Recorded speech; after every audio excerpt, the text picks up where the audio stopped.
యుద్ధ సమయాల్లో, కుట్రల సమయాల్లో సహజంగా అధికార యంత్రాంగం దాక్కుంటాం అన్నటువంటిది నడుస్తుంటది అమెరికా లాంటి దేశాల్లో.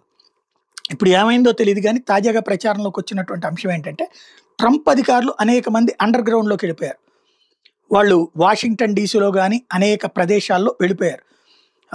ఏదైతే అట్లాంటిక్ వాళ్ళు ప్రొజెక్ట్ చేసుకొచ్చిందంటే, స్టీవ్ మిల్లర్, అతని కుటుంబం వీళ్ళందరూ కూడా ఆర్లింగ్టన్ హోమ్ నుంచి అక్కడ ప్రొటెస్ట్స్ వస్తున్నటువంటి నేపథ్యంలో అక్కడి నుంచి వాళ్ళని అండర్ గ్రౌండ్‌లోకి పంపించారు. ఎక్కడికో బయటికి చెప్పలేదు. వాళ్ళ మీద 3.75 మిలియన్ల మ్యాన్షన్ కుంభకోణం మీద ఆరోపణలున్నాయి.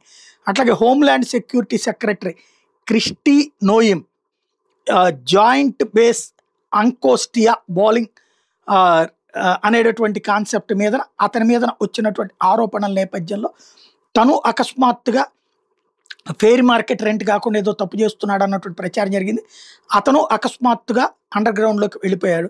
అంటే secretary of state Marco Rubio and defence secretary Pete Hegseth వీళ్ళిద్దరూ కూడా మెక్నాయర్స్ జనరల్స్ రో దీంట్లో $4,655 సంబంధించినటువంటిది నెలకి డబ్బులు తీసుకుంటున్నారు అన్నట్టు వాళ్ళ మీద ఒక ఆరోపణ వచ్చింది. ఆ ఆరోపణల వెనకాల ఉన్నటువంటి వ్యక్తులు ఇప్పుడు కనిపించటం లేదు. ఆర్మీ సెక్రటరీ డానియల్ డ్రికల్ వచ్చేటప్పటికి joint base Myer Henderson Hall sharing క్వార్టర్స్కి సంబంధించినటువంటి వివాదంలో చిక్కుకున్నారు. అతను కూడా ఈ ఏడాది ఇష్యూ ఫేస్ చేయాల్సిన పరిస్థితి.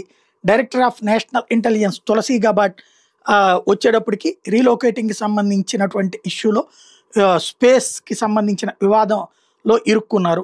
ఓవరాల్గా చూస్తే వీళ్ళందరూ కూడా ఒకటి ఏదో ఒక వివాదంలో చిక్కుంటున్నారు, లేకపోతే అండర్ గ్రౌండ్కి వెళ్ళిపోతున్నారు. దీని వెనకాల ఏదో జరుగుతోంది అంటూ అట్లాంటిక్ రాసుకొచ్చింది.